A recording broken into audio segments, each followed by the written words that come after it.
Ada perusakan gereja di Punggur, di Kapling Bidah. Nanti yang lainnya nanti. Apa? Apa? Kerjakan terus, kerjakan. RW 21, RT 004. Ayo, hancurkan semua. Ayo, hancurkan aja. Iya, hancurkan. Ada perusakan gereja di Punggur, di Kapling Bidah. Ada perusakan dinding, ada pengerusakan jendela. Kami mohon kepada stakeholder pemerintah di tempat, khususnya Kota Batam. Kami percaya bahwa pemerintah akan bertindak segera. Orang lain tidak mengganggu iman kita, kenapa kita harus mengganggu iman orang lain? Orang lain tidak mengganggu rumah ibadah kita, kenapa kita harus mengganggu rumah ibadah orang lain? Ini yang tidak membuat saya habis pikir. Seharusnya para alim ulama, para kiai, pemuka-pemuka agama Islam itu bersuara. Ya, orang-orang yang terpengaruh di dalam Islam seharusnya mereka bersuara. Supaya Islam tidak tercoreng oleh oknum-oknum yang tidak punya adab, yang tidak punya akal, yang tidak punya akhlak. Tetapi kita juga melihat ada ustadz-ustadz tertentu yang suka mengkafir-kafirkan orang lain. Ada ustadz-ustadz tertentu yang bukan mengajarkan toleransi, justru mengajarkan intoleran. Haleluya, haleluya, haleluya. Assalamualaikum warahmatullahi. Salam Aki. Aku kabarkan Injil keselamatan. Bapak Ibu Nasi Tuhan, ketemu lagi dengan saya Evangelis Avraham Effendi Usman. Bagaimana kabar Bapak Ibu semua? Tentu luar biasa. Nah saudaraku, para pencinta Injil Habaget, saya menemukan sebuah cuplikan video di mana di daerah Batam terjadi penghancuran gereja, perusakan gereja Bapak Ibu. Ada masa datang, mereka menghancurkan gereja, merobohkan tembok dengan palu, bahkan ada yang merusak jendela Bapak Ibu. Ini mereka datang bukan membubarkan ibadah, melarang ibadah, tidak. Tetapi kali ini Bapak Ibu terjadi di daerah Batam, mereka datang dengan merusak sebuah gereja. Padahal gereja tersebut ada izinnya saudara. Bayangkan, ada izin loh. Nah pertanyaannya, di mana pemerintah? Bagaimana suara pemerintah selama ini? Apakah mereka tidak pernah dengar suara pemerintah? Mereka menggabaikan suara pemerintah. Padahal di dalam iman mereka, saudaraku, karena saya pernah menjadi orang Islam, lama saya dalam agama Islam, dikatakan ati Allah wa ati Rasul wa uli amri minkum. Taatlah kamu kepada Allah, taatlah kamu kepada Rasul, dan taatlah kamu kepada pemimpin-pemimpin yang sudah terpilih, pemimpin-pemimpin di antara kamu. Nah, Bapak Jokowi sudah memberikan himbauan bagaimana tata cara beribadah itu sudah diatur dalam undang-undang. Rumah ibadah juga sudah diatur, dan semua agama, semua keyakinan punya rumah ibadah masing-masing, punya tempat ibadah masing-masing, punya tata cara bagaimana cara beribadah. Tetapi mereka tidak pernah mengindahkan setiap himbauan daripada Bapak Jokowi selaku Presiden Indonesia. Begitu juga Bapak Menteri Agama, tidak pernah mereka hiraukan. Apakah ini yang dinamakan dengan orang yang beragama? Bayangkan bila semua umat beragama di bangsa dan negara ini terjadi seperti mereka Bapak Ibu, apa yang akan terjadi? Bagaimana nasib bangsa dan negara kita? Tiap hari kita melihat huru-hara. Ketika ada perusakan gereja, pelarangan ibadah, mengganggu kita yang beribadah, lalu kita lawan. Kita buat sama seperti mereka. Apa yang akan terjadi? Pasti akan terjadi pertumpahan darah saudaraku. Tetapi kita diajarkan oleh Tuhan. Firman Tuhan mengajarkan kita, kasihilah musuhmu, doakan mereka yang menganiaya kamu. Kita melihat hari-hari ini orang-orang tertentu Bapak Ibu dari agama satu itu. Kita jarang sekali melihat dari agama lain di bangsa dan negara kita. Kita tidak bicara bangsa lain. Kita tidak bicara negara lain. Kita bicara di bangsa dan negara kita. Kita hanya melihat agama itulah yang suka sekali mengganggu rumah ibadah orang lain. Yang suka sekali kowar-kowar mengenai intoleran. Padahal agama mereka itu sangat dikenal. Islam rahmatan lil alamin. Islam itu rahmat bagi sekalian alam. Tetapi yang mereka perlihatkan hari-hari ini apa Bapak ini? Mereka bukan memperlihatkan Islam yang rahmatan lil alamin. Justru mereka memperlihatkan hal-hal yang jauh sekali dari rahmatan lil alamin. Gara-gara oknum tertentu, Islam tercoreng. Ini mereka tidak tahu. Ya. Mereka tidak tahu, entah mereka tidak mau tahu. Gara-gara oknum-oknum tertentu, Islam, agama yang dijuluki dengan rahmatan lil alamin, tercoreng. Dan yang sangat membuat saya tidak masuk akal, para alim ulama, para kiai tidak pernah bersuara. Orang-orang seperti ini tidak ada pembinaan. Padahal dalam Al-Quran itu juga jelas, yang sering saya ulang-ulang, lakum dinukum waliyadin, agamamu bagimu, agamaku bagiku. Nah, hal ini seharusnya harus sering sekali diperdengarkan, bukan saja diperdengarkan bil lughah al-arabiyyah, dalam bahasa Arab, tetapi dalam bahasa Indonesia, agar semua orang tahu agamamu bagimu, agamaku bagiku, agamaku bagiku, agamamu bagimu, agamamu bagimu, agamaku bagiku, imanmu, imanmu, imanku, imanku. Orang lain tidak mengganggu iman kita, kenapa kita harus mengganggu iman orang lain? Orang lain tidak mengganggu rumah ibadah kita, kenapa kita harus mengganggu rumah ibadah orang lain? Ini yang tidak membuat saya habis pikir. Seharusnya para alim ulama, para kiai, pemuka-pemuka agama Islam itu bersuara. Ya, orang-orang yang terpengaruh di dalam Islam seharusnya mereka bersuara. Supaya Islam tidak tercoreng oleh oknum-oknum yang tidak punya adab, yang tidak punya akal, yang tidak punya akhlak. Tetapi kita juga melihat ada ustadz-ustadz tertentu yang suka mengkafir-kafirkan orang lain. Ada ustadz-ustadz tertentu yang bukan mengajarkan toleransi, justru mengajarkan intoleran. Nah, akhirnya lahirlah oknum-oknum yang tidak beradab, oknum-oknum yang tidak berakhlak, oknum-oknum yang tidak bermoral. Ketika mereka melihat gereja, mereka takut dengan gereja. Apa yang ditakutkan? Padahal ketika orang Kristen beribadah di sebuah gereja, di dalam gedung gereja, suara mereka tidak kedengaran di luar gereja. Suara orang yang beribadah itu tidak kedengaran di luar gedung gereja. Kenapa? Karena sebagian gereja itu pakai peredam suara.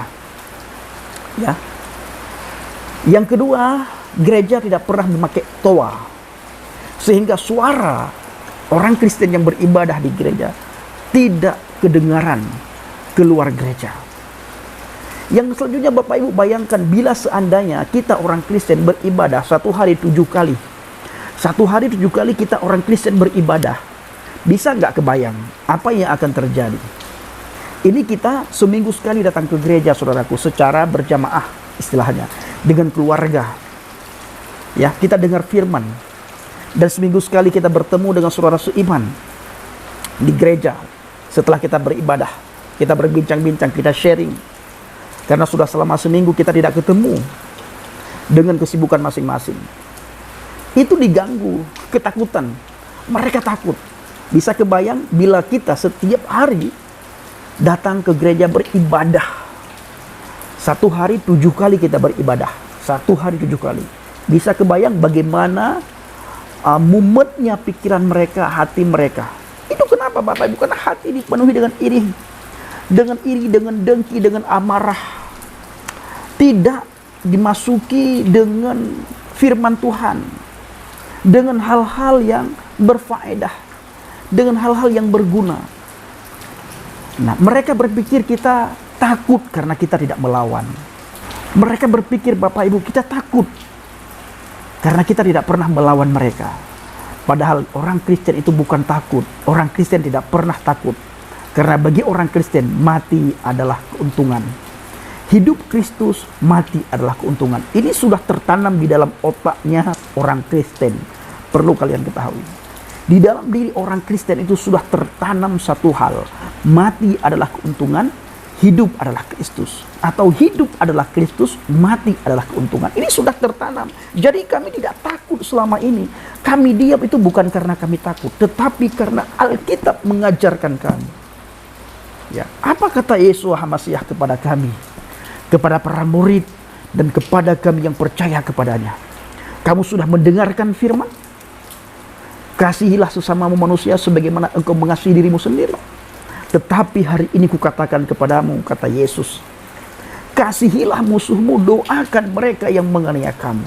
Jadi selama ini kami diam karena itu perintah firman, supaya kami mengasihi kalian, supaya kami mendoakan kalian, supaya kalian menjadi orang yang lebih baik, tidak menjadi orang yang biadab, tidak punya akhlak, tidak punya sopan santun, agar agama kalian benar-benar dihormati oleh orang lain, dihargai oleh orang lain.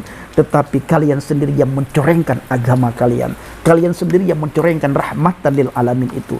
Jangan salahkan kami ketika banyak sekali orang-orang di antara kalian yang datang kepada Yesus.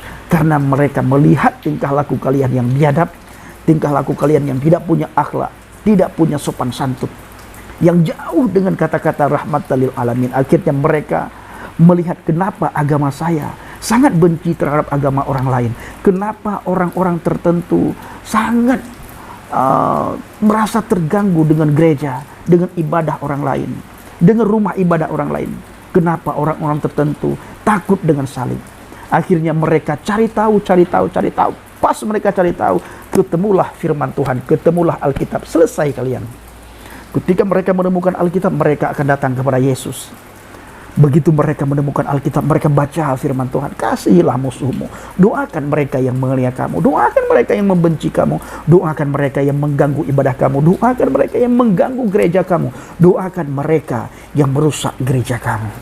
Bapak Ibu, gara-gara firman inilah kita selama ini diam, saudaraku. Ya, kita selama ini diam. Tetapi di dalam diam, kita jangan benar-benar diam, saudara. Kita pergunakan suara kita. Kepada siapa kita pergunakan ke suara kita? Kepada siapa kita teriak? Kepada siapa kita minta tolong? Kepada siapa kita minta supaya ada orang yang menolong kita? Apakah kepada pemerintah? Kepada menteri agama? No, saudara. Pemerintah dan menteri agama selama ini hanya memberikan janji manis kepada kita. Janji manis yang diberikan. Tetapi tindakan daripada pemerintah dan menteri agama itu sama sekali tidak ada. Tetapi bila agama di luar agama Islam melakukan hal yang sama seperti agama Islam melakukan, oknum-oknum yang ada dalam agama Islam melakukan terhadap agama lain seperti mereka lakukan kepada agama lain, lain di luar Islam melakukan hal yang sama terhadap agama Islam, itu pasti dalam waktu singkat, sesingkat-singkatnya Bapak Ibu, orang tersebut ditangkoi dengan penistaan agama. Sudah banyak bukti.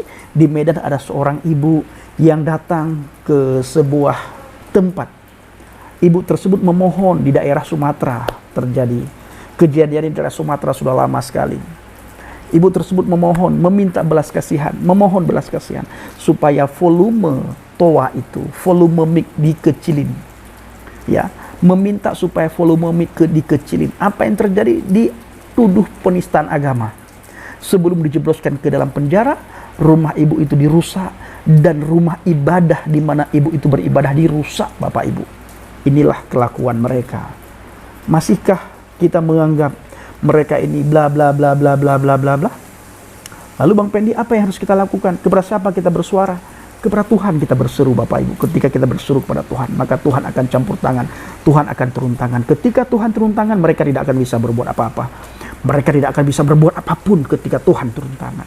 Tangan Tuhan yang kuat akan turun pada mereka. Dan mereka akan berhadapan dengan Tuhan. Karena di bangsa dan negara ini, hukum berpihak kepada mereka, Bapak Ibu. Hukum tidak akan berpihak kepada kita. Hukum hanya berpihak kepada mereka. Begitu kita bersuara, hukum benar-benar tidak mendengar suara kita. Hukum tidak mendengar teriakan kita. Tetapi ketika mereka bersuara secara berjamaah, demo, menuntut ini, menuntut itu, hukum langsung turun tangan, hukum bertindak, kita dijebloskan dalam penjara. Sebelum dijebloskan dalam penjara, kita disiksa dulu, dipukuli, dihakimi dulu, diadilin dulu dengan hukum jalanan, dengan keadilan jalanan. Baru setelah itu diserahkan ke pihak yang berwajib, dimasukkan ke dalam penjara. Di dalam penjara disiksa lagi, saudaraku. Ini yang terjadi. Tetapi kita berharap benar-benar, saudaraku, Tuhan akan turun tangan suatu hari. Kita tidak perlu lagi berharap kepada pemerintah. Ya, kepada Bapak yang ada di video tadi, Pak, jangan lagi berharap kepada pemerintah. Tidak usah berharap kepada pemerintah. Tidak usah berharap. Kita berharap pada Tuhan. Tunggu waktunya Tuhan turun tangan. Kalau sudah Tuhan turun tangan, mereka tidak akan bisa lari daripada Tuhan. Pengadilan Tuhan itu adalah pengadilan yang seadil-adilnya. Tidak ada pengadilan yang paling adil selain pengadilannya Tuhan. Ketika mereka nantinya berhadapan dengan hakim yang maha adil, dengan keadilannya Tuhan, Mereka tidak bisa berlari sejengkal pun. Mereka tidak bisa mundur, mereka tidak bisa maju, dan mereka tidak bisa berkata apapun. Tidak bisa mereka bela diri.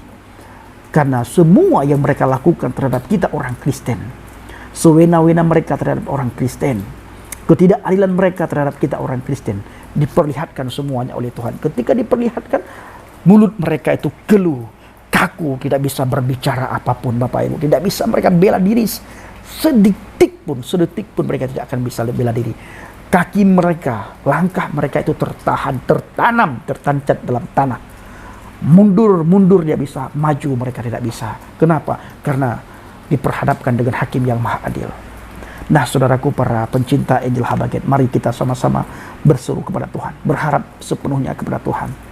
Saya selalu mengajak Bapak Ibu untuk melihat bagaimana peristiwa yang dialami oleh Israel, umat Israel di tanah Mesir, ketika mereka mengalami penganiayaan, diperbudak oleh Fir'aun dan bangsa Mesir. Mereka berseru kepada Bapa Yahweh. Ketika mereka berseru kepada Bapa Yahweh, setiap hari mereka berseru Bapak Ibu. Mereka berseru secara berjamaah, berdoa mereka secara berjamaah, supaya Fir'aun melepaskan mereka, mengizinkan mereka keluar di tanah Mesir, mengizinkan mereka beribadah kepada Bapa Yahweh. Tetapi Fir'aun tidak mengizinkan mereka. Fir'aun memberikan pekerjaan yang tidak sepantasnya. Apa yang terjadi? Tuhan mendengar teriakan orang Israel. Tuhan mendengar doa orang Israel. Tuhan mendengar tangisan orang Israel, dan Tuhan sendiri melihat bagaimana penderitaannya orang Israel. Bapak Ibu, hal yang sama kita lakukan. Tidak mungkin Tuhan tidak mendengar doa kita. Tidak mungkin Tuhan tidak mendengar seruan kita. Tidak mungkin Tuhan tidak mendengar tangisan kita, saudaraku. Tuhan maha mendengar. Tuhan maha melihat. Tuhan maha segala-galanya. Saat-saat ini Bapak Ibu, Tuhan lagi menunggu kita. Menunggu kesehatian kita, menunggu kita bersuara, teriak, menangis, memohon pertolongan Tuhan. Tuhan pasti campur tangan di dalam nama Adonai Yeshua HaMashiach. Sebagaimana orang Israel berseru kepada Bapa Yahweh, Bapa Yahweh melihat, mendengar tangisan orang Israel, lalu Bapa Yahweh mengirimkan Musa dan Harun untuk mengeluarkan bangsa Israel dari tanah Mesir. Ini yang harus kita lakukan Bapak Ibu. Kita sama-sama berseru kepada Tuhan. Baik saudaraku, kiranya video singkat ini bisa memberikan pencerahan, menguatkan iman kita, meneguhkan iman percaya kita kepada Tuhan. Dan di akhir video, saya selalu mengajak Bapak Ibu semuanya supaya kita selalu berteguh di atas fondasi iman yang benar. Dan jaga sikap hati dan motivasi kita di dalam Tuhan. Shalom alaikum bishim mabasiyah. Salam Aki. Aku kabarkan Injil keselamatan. Bapa Yahweh bishim Adonai Yeshua HaMashiach. Ruach HaKudes memberkati kita semua. Haleluya. Amin. Salam murtadin. Saya mengucapkan terima kasih kepada Bapak Ibu yang selalu mendukung pelayanan Habaget, baik melalui doa, dana, motivasi maupun support saudara semuanya. Terus dalam doa dan bawa pelayanan Habaget dalam doa syafaat Bapak Ibu semua. Terima kasih.